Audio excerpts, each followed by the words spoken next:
Buenas noches, chicos. ¿Me escuchan? ¿Pueden escucharme? Buenas noches, sí se le escucha. Muy bien, chicos, gracias. Vamos a dar inicio entonces a la clase del día de hoy. Vamos a empezar para poder entender este tema. ¿Ven mi cursor? ¿Pueden ver el cursor mío para poder ir? ¿Sí? Mi cursor. Sí, doctora. Ya, muchas Sí se gracias, puede ¿no? ver.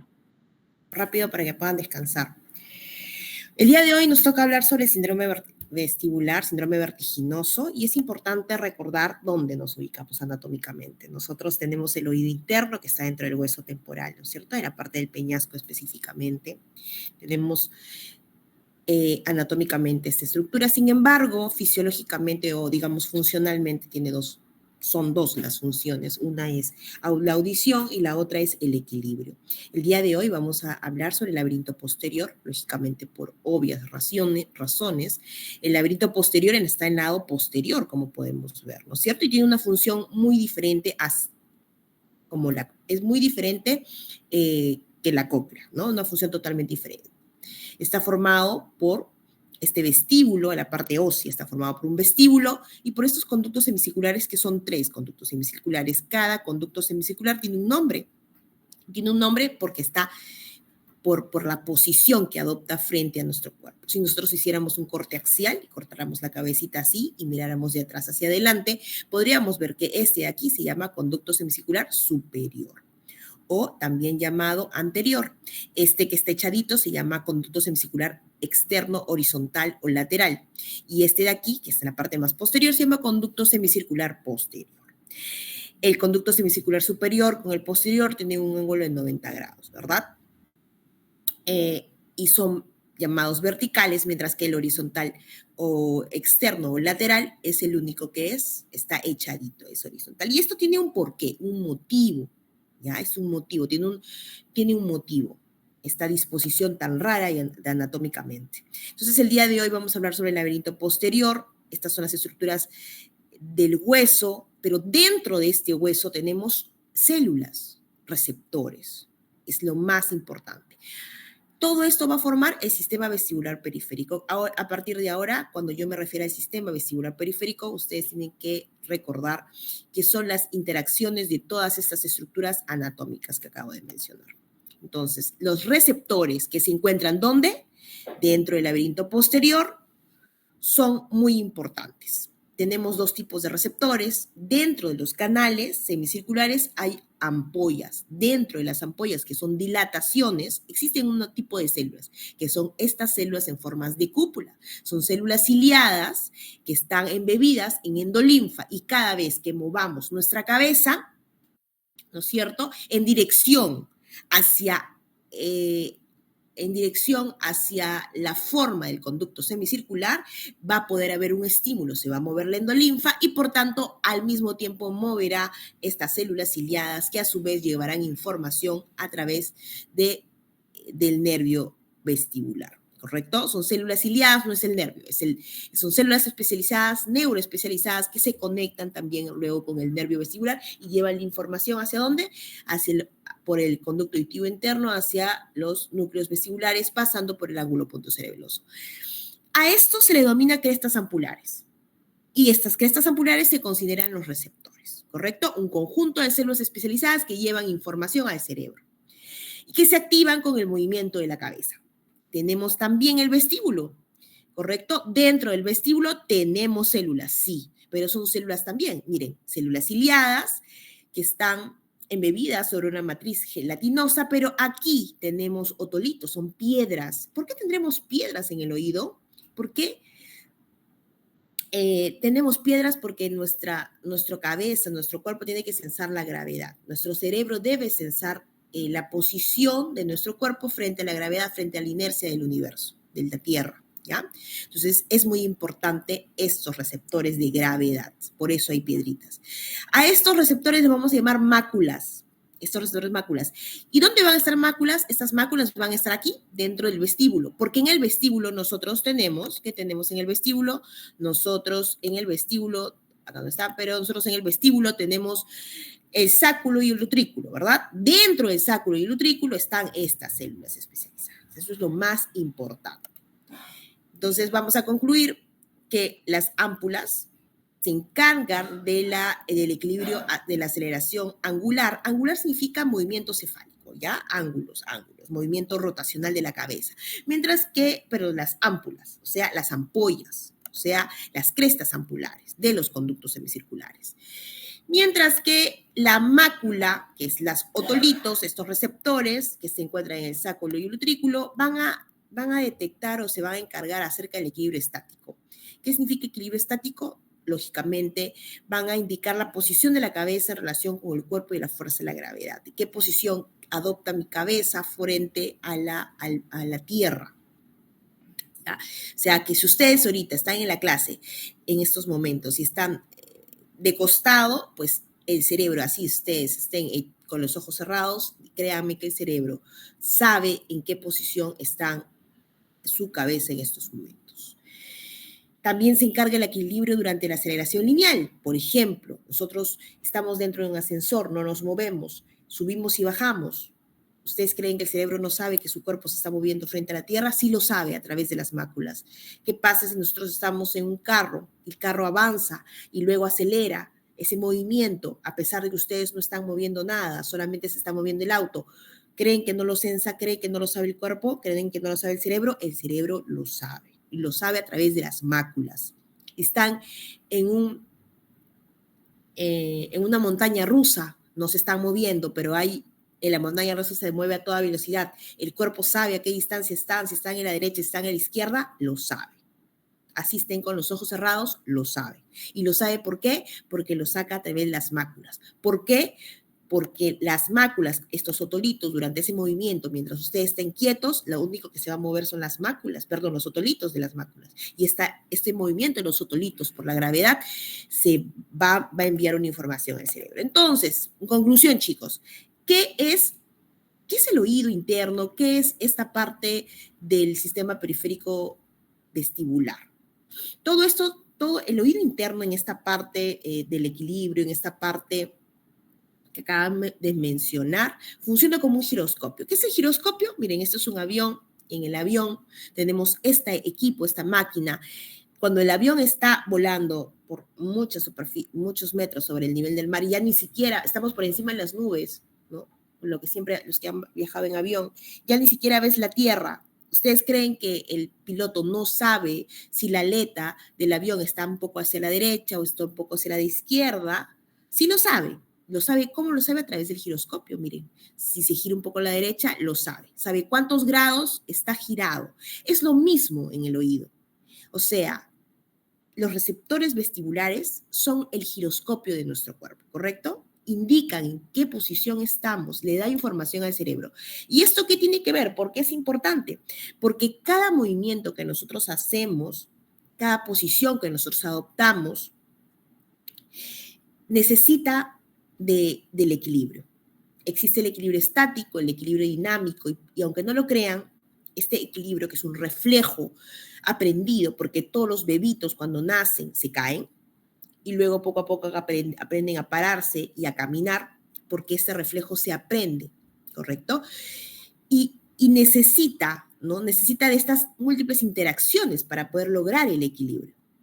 Pero estas interacciones son las siguientes: el oído interno, la primera neurona del oído interno va a los núcleos vestibulares que están en el tronco encefálico, y luego en el tronco encefálico va hacia el mesencéfalo, hacia arriba, y comunica con otros núcleos oculomotores. Es decir, el equilibrio es un órgano muy importante que no solamente depende del oído, depende del ojo, depende del cerebelo, depende, miren, cómo van fibras del tracto vestíbulo espinal medial, del tracto vestíbulo espinal lateral, del sistema motor, del sistema propioceptivo. O sea, todo esto es una interacción.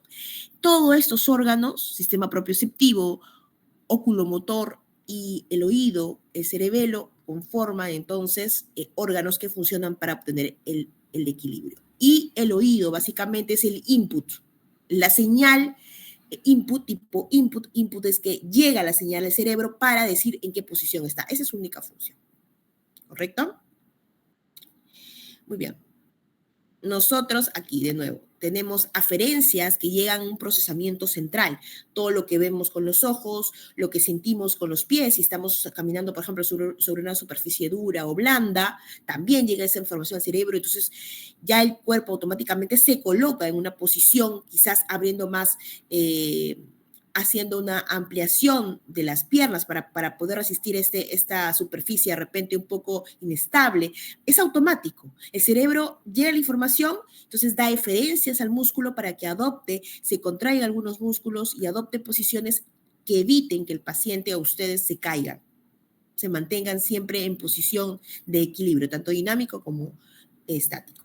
Entonces, el oído es solamente el input, es una parte de todo ese sistema que lleva información, es input, es aferencia. ¿Cómo funciona esto?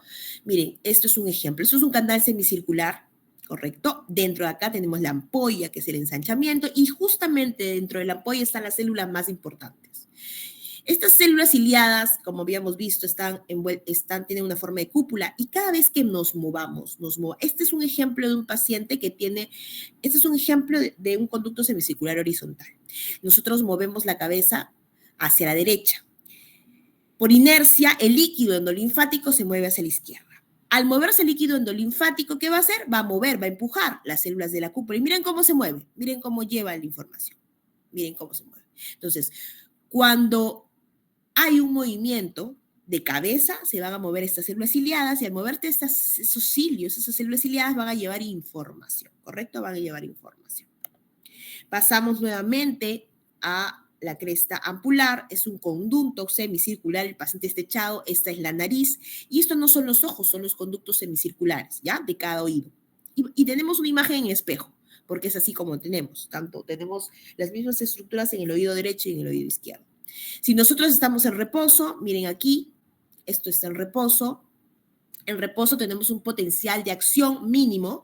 Cuando nosotros giramos la cabeza hacia la derecha, el conducto endolinfático, perdón, el líquido endolinfático, ¿no es cierto?, que está dentro del conducto semicircular, va a girar hacia la izquierda.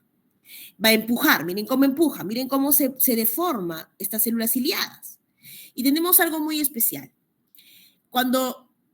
Este es un ejemplo de célula ciliada, ¿no?, agrandada, y miren ¿qué sucede aquí? Cuando la célula ciliada se mueve hacia el kinetocilio, que es el cilio más grande, se produce un potencial de acción excitatorio. Miren, por eso hay un montón, ¿no? Un montón de rayitas, es un potencial excitatorio. Mientras que cuando la célula ciliada, el kinetocilio, se mueve hacia el lado de las células más pequeñas, ¿no? O sea, al revés, no hay potencial de acción, hay un potencial de acción mínimo, es el mismo del reposo. Entonces, esta diferencia de potenciales de acción es lo que viaja a través de la célula ciliada, es lo que hace la célula ciliada, le envía esa información, pero esa diferencia de potencial de acción es enviada a través del nervio vestibular. ¿Y qué interpreta el cerebro? ¿Qué interpreta el cerebro? El cerebro interpreta y dice, ok, acá tengo un potencial de acción activo y acá inhibitorio. Entonces, el oído derecho se está moviendo, mi cuerpo se está girando hacia la derecha. Es así como un giro de cabeza hacia la derecha, llega la información al cerebro y el cerebro de esta manera lo va a interpretar a través de potenciales de acción. Para nosotros hablar de vértigo, correcto, tenemos que saber equilibrio, ya lo sabemos. El equilibrio está formado por básicamente 3 sistemas muy importantes. Uno de ellos es el vestibular, pero no es el único, propioceptivo y el sistema visual. Y para tener clínica de vértigo, tenemos que de estos 3 órganos tienen que estar fallando 2. Si nosotros tenemos solo una falla, por ejemplo, nuestro sistema propioceptivo está indemne y tenemos una vista de águila, pues así falle nuestro oído, los demás órganos los van a compensar. ¿Correcto? Entonces, para tener síntomas, tenemos que tener 2 de 3 afectados. Y tenemos nosotros ya una clasificación que se llama, esta clasificación, ya, que lo dio la Sociedad de Varani, que es una sociedad muy importante cuando hablamos de vértigo, de este tipo de enfermedades, mareo, vértigo, inestabilidad. Ustedes lo tienen que saber, el paciente no lo va a saber, pero ustedes tienen que saber que el mareo es una sensación de flotación, es una sensación de pisar algodón. El vértigo es lo que nosotros debemos encontrar en pacientes que tengan una patología de oído. Cuando se daña estas estructuras que acabamos de mencionar, vamos a tener vértigo, lo que está en rojo, y es lo que tenemos que buscar. No mareo, no inestabilidad. Vértigo, vértigo. ¿Qué es el vértigo? Es la sensación ilusoria de movimiento. Es la sensación que tienen las personas, la sensación de giro. Tienen que sentir que todo gira alrededor del paciente o al revés, que el paciente gira alrededor de las cosas. La sensación de giro tiene que estar presente. Si no hay sensación de giro, entonces no hay vértigo, entonces no hay patología de oído.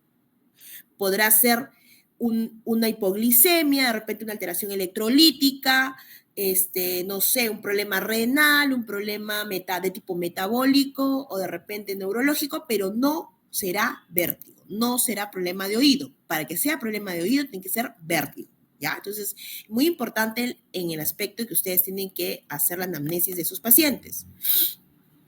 ¿Qué es inestabilidad o antes llamado desequilibrio? Es una sensación de que el paciente camina y siempre se va hacia un lado. Camina y se va hacia la derecha, siempre se va a la derecha.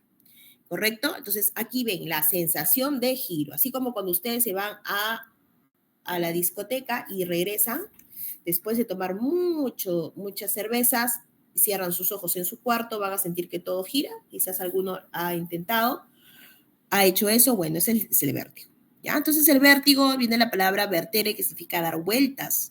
Y existen vértigos, cuando nosotros tenemos vértigo, nosotros tenemos que ver, ya cuando nosotros tenemos el paciente en la clínica, tenemos que mirarle los ojos porque el vértigo también se acompaña de nistagmus. El nistagmus es un movimiento involuntario de los ojos, ¿correcto?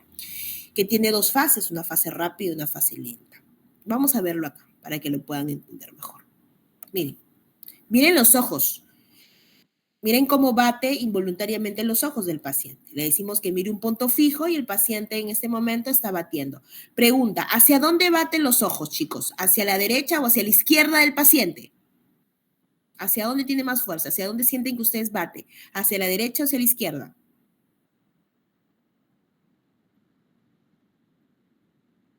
¿Ninguno? ¿Aló? Izquierda. Derecha. De nuevo.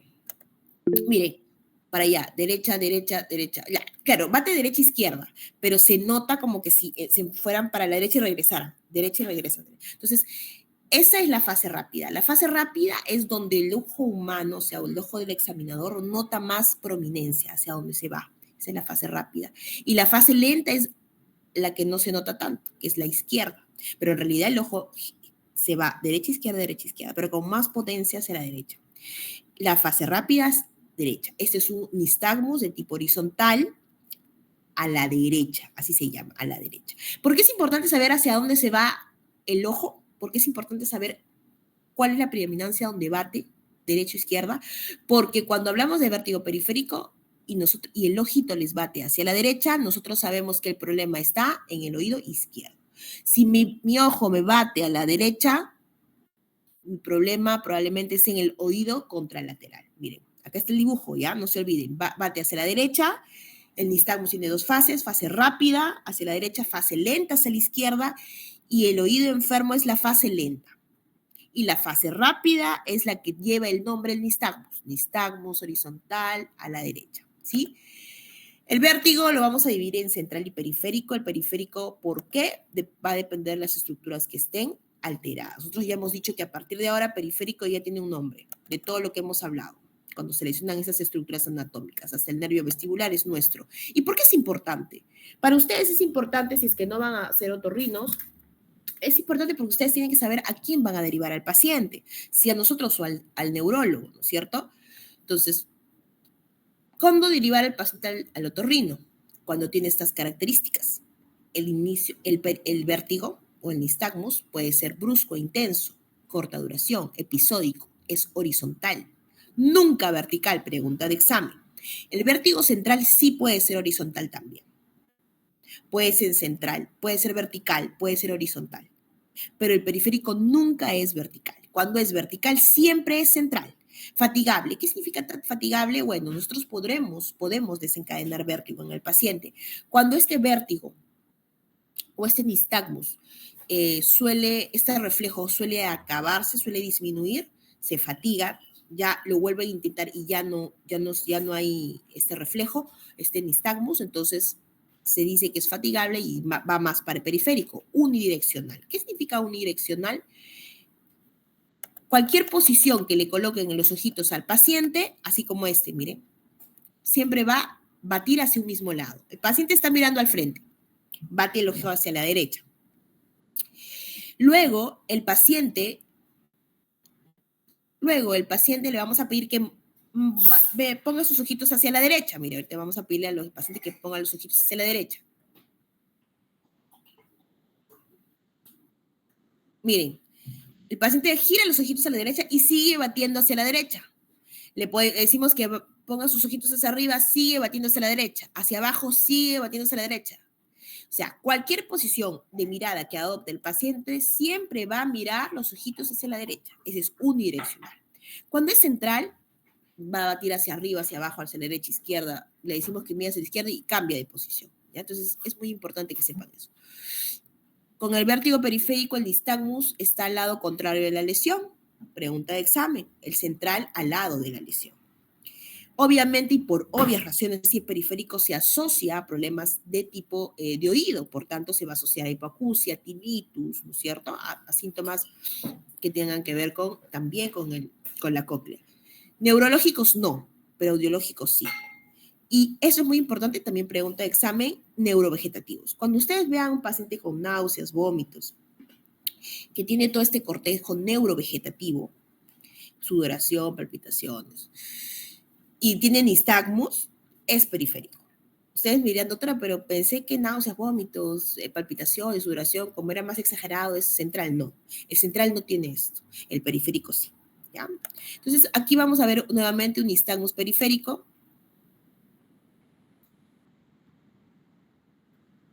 Miren cómo es, bate hacia la izquierda del paciente, nuevamente va hacia la izquierda del paciente, la fase rápida, la fase lenta es hacia la derecha del paciente, la lesión está en el oído derecho del paciente, donde se dirige la fase lenta, ¿no es cierto?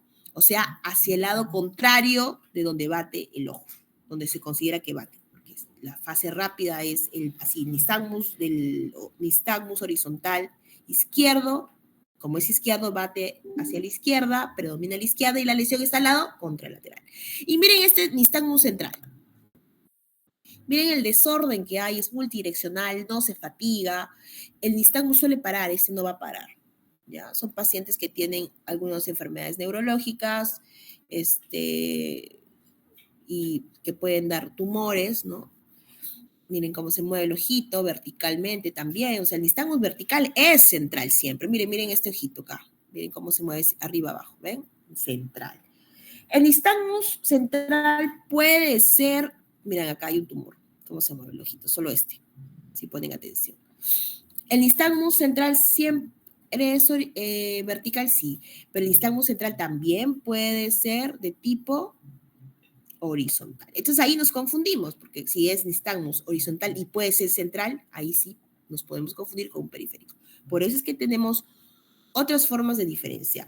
Dentro del examen vestibular, nosotros adaptamos, cogemos de la parte de neurología. Todas estas cosas que ustedes ya han visto, Romberg, Babinski, Fukuda, signo de la marcha, son signos que ustedes tienen que leer y ver.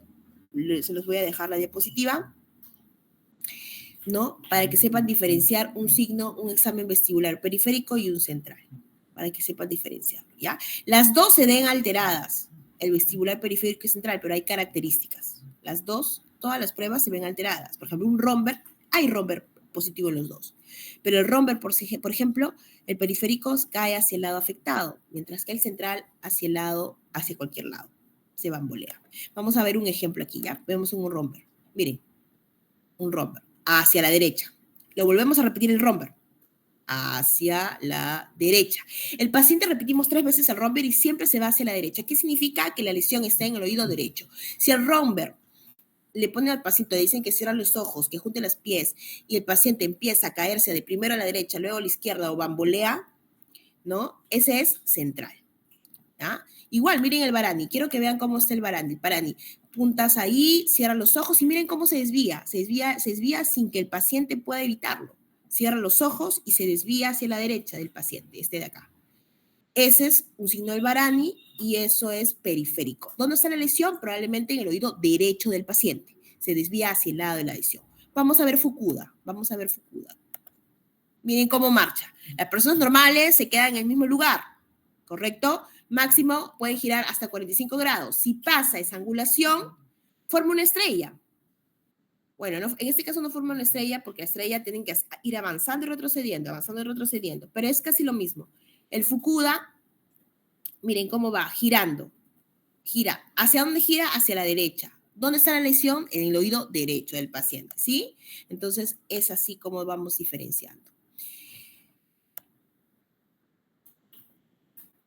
Ahora vamos a hablar sobre las lesiones más importantes y las enfermedades, y esto a partir de aquí sí va a venir en el examen, porque en el examen va a venir casos clínicos, chicos.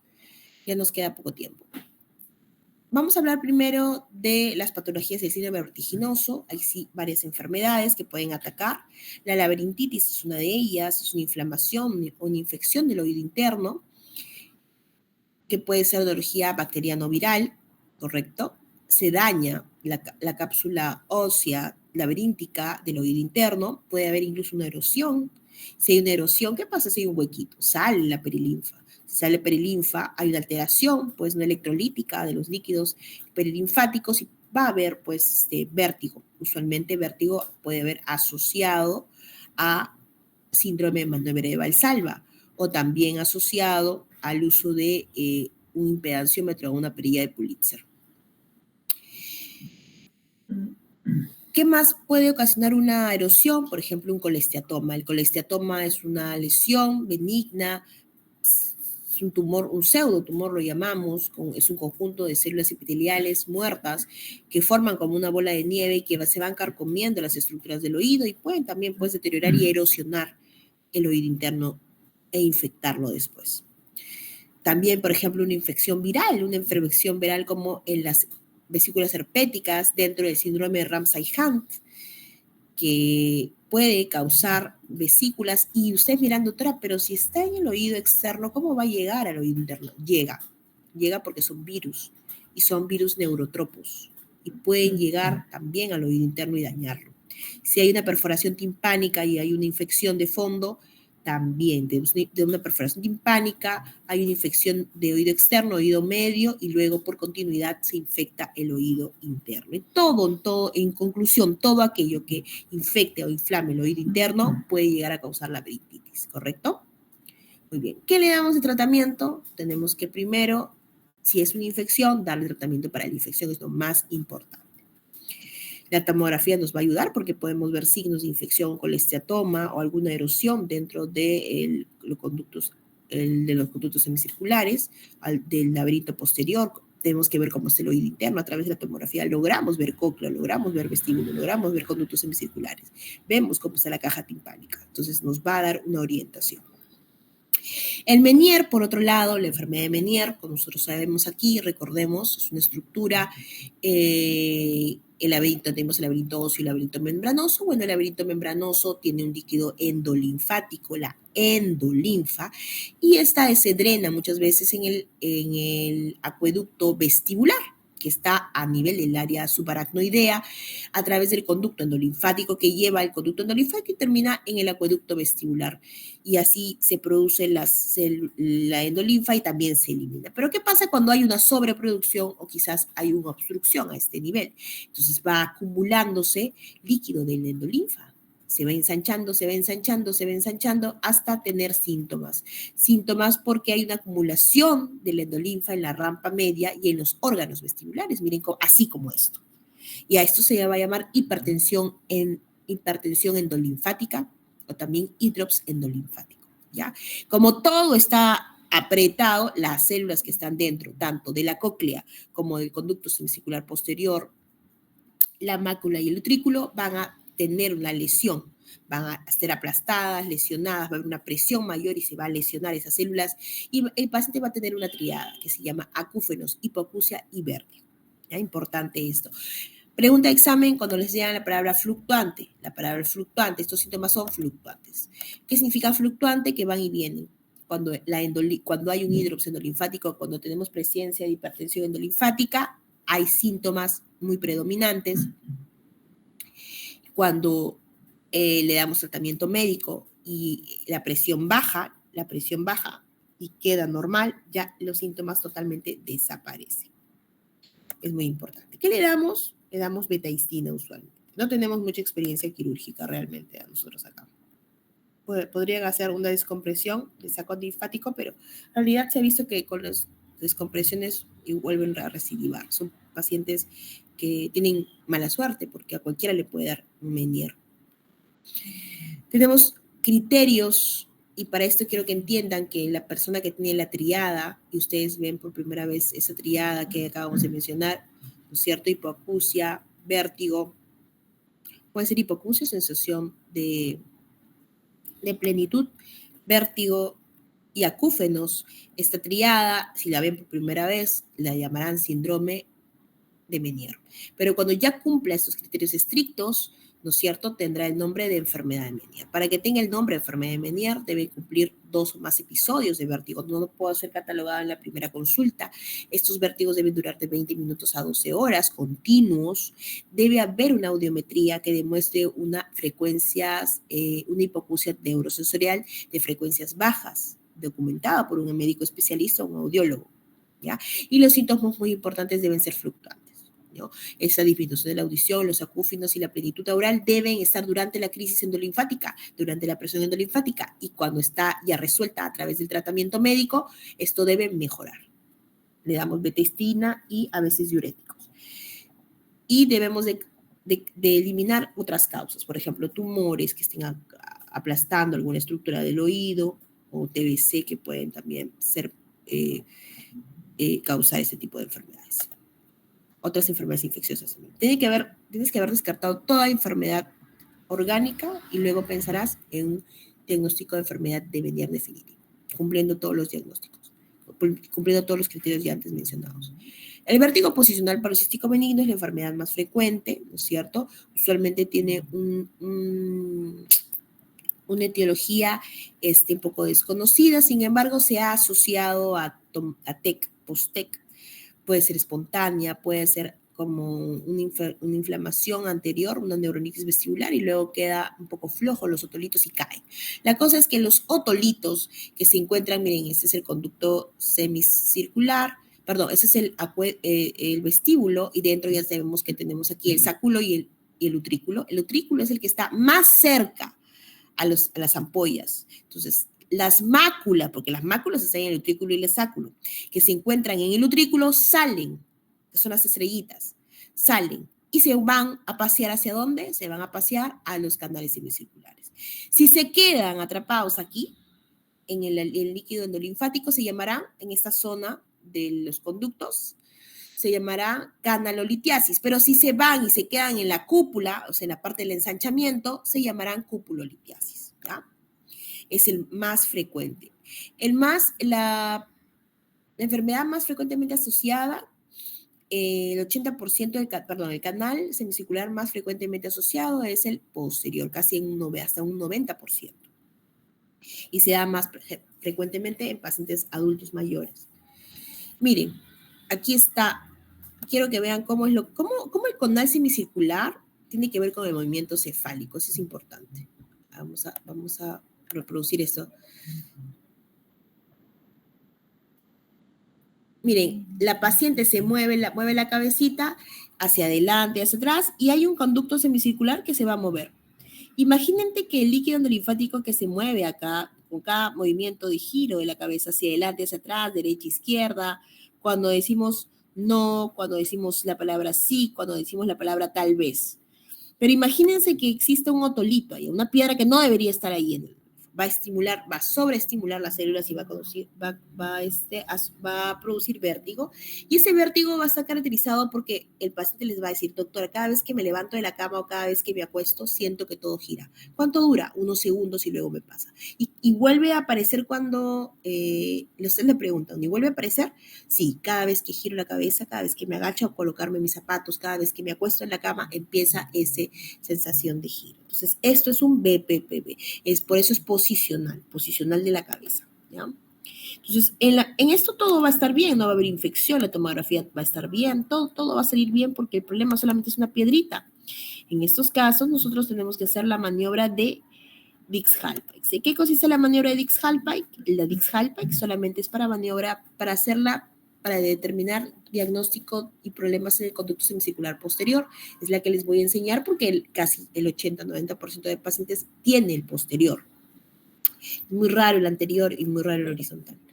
Entonces nosotros aquí, para el Dix-Hallpike, lo vamos a ver aquí. Miren, es un video, nuevamente. El paciente está sentado, le hemos puesto un video nistagmógrafo, está el médico, y lo que va a hacer es girar la cabeza 45 grados a la izquierda y luego dejar caer la cabeza rápidamente, súbitamente.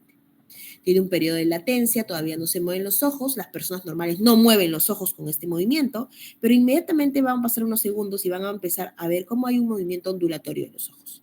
O sea, esta maniobra va a desencadenar este movimiento involuntario, reflejo. Este movimiento involuntario que se llama nistagmus y que se va a fatigar porque ahorita ya se va a acabar, ¿ven? Cómo se calma solito sin hacer nada. Entonces, este movimiento solamente lo vamos a encontrar en aquellos pacientes que tengan piedras en el canal semicircular. Si yo les hago este examen, ustedes nunca van a tener nistagmus, nunca van a presentar este movimiento involuntario de los ojos, nunca. ¿Cuál es el diagnóstico de este paciente? Es una canalolitiasis o cupulolitiasis del conducto semicircular posterior del oído izquierdo, porque ha girado la cabeza hacia el oído izquierdo. Se hace este examen de Dix-Hallpike girando la cabeza hacia el lado izquierdo y girando la cabeza hacia el lado derecho. Si giramos la cabeza hacia el lado izquierdo, estaremos evaluando el oído izquierdo. Si hacemos esto en el lado derecho, estaremos evaluando el oído derecho, ¿correcto? Muy bien, y este examen de aquí es para reposicionarlo. Hay un montón de maniobras. Las maniobras de reposicionamiento canalicular, una de ellas se llama maniobras de Epley. La maniobra de Epley es para tratar. ¿Para tratar qué? Para tratar de llevar esa piedrita que está fuera de su lugar a su sitio. ¿A través de qué? A través de hacer movimientos en la cabeza. Primero, el paciente está sentado, ¿no es cierto? Tiene una almohada porque para hablar de conducto semicircular posterior tiene que estar la cabeza caída, como lo hemos visto acá en el video. Entonces, el paciente está sentado, giramos 45 grados a la izquierda y lo echamos súbitamente. En este momento, el paciente va a empezar a mover sus ojitos, a tener un nistagmus. Súbitamente lo vamos a girar 90 grados hacia el otro lado. Cuando está hacia el lado izquierdo, lo vamos a mover 90 grados hacia el lado derecho. Y luego, pasado 3 minutos, lo vamos a girar nuevamente la nariz mirando hacia el piso. En esa posición, como pollito a la brasa, lo vamos girando, lo dejamos ahí inmóvil, 3 minutos más y lo sentamos. Solo esta maniobra va a hacer que las piedritas que están fuera de su lugar nuevamente lleguen al lugar donde corresponde. Las piedritas, miren, las piedritas que están fuera de su lugar, o sea, miren este otolito, esta piedrita negra que está fuera de su lugar, lo negrito a través de todas estas maniobras va a llegar hacia ¿dónde? Va a llegar hacia su lugar de origen, hacia la mácula, va a regresar a la mácula y luego se pegará solito. Estas son las maniobras que tienen que al menos saber de nombre, porque a veces el doctor Velita podría preguntar, por ejemplo, les hace un examen y les pregunta la prueba de Semon, ¿para qué es? Para el conducto semicircular posterior también. La de Epley ya saben que es la más frecuente, la más usada, pero el Semon también lo usamos para el conducto semicircular posterior. Guffoni, cuando en el examen les pregunten, McClure, Guffoni, no tengan miedo, ¿no? Son pruebas, en este caso, maniobras de reposicionamiento Guffoni y diagnóstico McClure o Pagnini-McClure para el conducto semicircular horizontal, lateral o externo. ¿Para qué? Para ver si hay una piedrita a ese nivel, en ese conducto, ¿ya? Igualmente el superior o anterior. Maniobra de Jacobino es el tratamiento y la maniobra es la Dix-Hallpike, pero invertida. Otras enfermedades son la neuronitis vestibular. La neuronitis vestibular, como su mismo nombre lo indica, es una inflamación del nervio vestibular, ¿ya? Usualmente por un antecedente de virus Hay una enfermedad viral de vía respiratoria superior. Hay un intenso vértigo que dura más o menos entre 2 a 3 semanas, es incoercible, no mejora con nada, hay náuseas y vómitos, el paciente no puede ni pararse, no tolera vía oral, el paciente se tiene que hospitalizar. Cuando hacemos el examen, vemos que todo es normal, ¿ya? Todo es normal. Entonces ahí nosotros también por conclusión o descarte llegamos a ese diagnóstico. Cuando todo es normal y tenemos este antecedente de enfermedad viral de vía respiratoria superior y no pregunta de examen, porque eso siempre se equivoca. No, en la neuritis vestibular, ojo, no hay problema de hipoacusia. No hay problema de hipoacusia, ni problema de hipoacusia neurosensorial, ni problema de hipoacusia conductivo, menos conductivo, ¿no? Ni tampoco neurosensorial, a pesar de que estamos hablando del nervio, porque solamente se afecta el nervio vestibular, se afecta el cócleo vestibular, pero solamente las ramas o las fibras, perdón, que vienen del laberinto posterior. No sabemos por qué, así le gusta al virus. Le llega, entra e inflama solamente el nervio, la mitad. O sea, lo que corresponde a las fibras vestibulares. No invade las fibras, no inflama las fibras acústicas, ¿ya? No inflama las fibras que vienen de la cóclea, no. Bien raro, pero así es. Entonces, pregunta examen, chicos. La ototoxicidad se lo dejo, solamente preguntan qué medicamentos son ototóxicos, y alguna vez han preguntado el mecanismo de acción de la ototoxicidad. Neurinoma del acústico es una enfermedad, ¿no? Miren, aquí recordamos el oído interno, acá veíamos, ¿no? Como el nervio vestibular lleva información de la cóclea, ¿qué? Como también se lleva información de los vestíbulos, del sistema vestibular periférico, formando el nervio cocleovestibular, pero también, octavo par craneal, pero también tenemos que recordar que hay un nervio que pasa dentro del oído interno, dentro del conducto auditivo interno, hacia el ángulo pontocerebeloso, que es el nervio facial. Entonces, dentro del CAI, no CAE, dentro del CAI, conducto auditivo interno, hay dos nervios, el nervio octavo par craneal, con sus dos ramas, las auditivas y las vestibulares, y el nervio facial. ¿Y por qué es importante saber que el facial pasa por acá? Porque cuando hablamos del neurinoma del acústico, tenemos que ver las clínicas del paciente. Lógicamente, si es un tumor, el tumor va a depender del tamaño del paciente. Primero, debemos de saber que el neurinoma es unilateral usualmente. Puede ser tan grande que puede invadir la fosa posterior, puede causar hipertensión endocraniana también, pero los síntomas iniciales cuando están chiquitos y empiezan a crecer son acúfenos, son problemas de hipoacusia de tipo lógicamente neurosensorial, inestabilidad, sin crisis vertiginosa, porque como es tan lento, le da el tiempo al cuerpo de adaptarse, entonces no es tanto crisis, sino es un poquito más de inestabilidad. Asimismo, ustedes deben de saber que el neurinoma del acústico, pues, deriva de las células de Schwann, que son las células que protegen, que están, ¿no? Que es como el empaque del nervio vestibular periférico, las células de Schwann, y desde ahí, a partir de ahí, forman, pues, un tumor. Las células de Schwann se hipertrofian, se hacen neoplásicas y pueden comprimir las estructuras de fibras que están viajando por dentro y producir los síntomas, ¿no? Como ya sabemos, va a producir todo lo que está ahí, los nervios. ¿Qué nervio está? El facial. Entonces, ¿qué me va a dar? El síndrome, pregunta de examen, de signo de Hitzelberger. ¿Qué es el signo de Hitzelberger? Es encontrar hiperestesia o hipoestesia en la zona de Ramsay-Hahn. ¿Qué es la zona de Ramsay-Hahn? Es la zona donde está el nervio facial. Recuerden, hay partes del oído, la parte de sensibilidad de la piel, el pabellón está inervado, muchas veces alrededor del pabellón también. El conducto también tiene inervación de piel sensitiva por el nervio facial, entonces o puede haber una hiperestesia y una hipoestesia. Ustedes le tocan y lo comparan con el otro oído. Como usualmente es unilateral, el paciente les va a decir que es diferente, doctor. Yo siento que me toco aquí, pero es diferente en el lado derecho que el lado izquierdo. Tienen que ir sospechando, ¿no? Además de tinnitus, hipoacusia, trastorno del equilibrio, ¿no? Etcétera. Diagnóstico, le podemos hacer audiometría, pruebas calóricas, pero lo más importante y es pregunta examen es la resonancia magnética. ¿Por qué no sacarle tomografía? La tomografía sí ayuda, pero en tumores bastante grandes, cuando ya han crecido mucho.